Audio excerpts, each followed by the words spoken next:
Hamma meni zararli deb o'ylaydi. Mendan semiraman deb o'ylashadi. Meni xavfli deyishadi.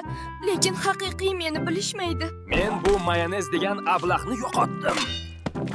U yillar davomida mening obro'yimni tushirdi. Tanishing, bu mening yangi do'stim Grek yogurti. Yog' o'rniga oqsil, zarar o'rniga foyda. Biz esa uning to'g'dasimiz. Vitaminlar, kletchatka, antioksidantlar. Biz organizmingni qutqarishga keldik. Men tovuq grutkasiman. Toza oqsil, bratan, hech qanday yog'siz, faqat mushaklaring uchun. Men esa lavash noniman. Yupqa va yengil. Bu oilani birgalikda saqlayman. Shunday qilib mendan qo'rqishni bas qiling. Men o'zgardim. Endi men foydaliman. Meni shu tabiiy holimda qo'rqmasdan har kuni yesangiz ham bo'ladi. Zarar keltirmayman. Chunki zararli mayonez endi yo'q. Har doim esingizda tuting, zararli ovqat yo'q.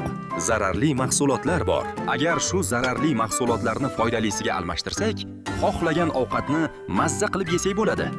Sahifamizga obuna bo'lib qo'ying. Keyingi videoda ko'rishguncha, xayr!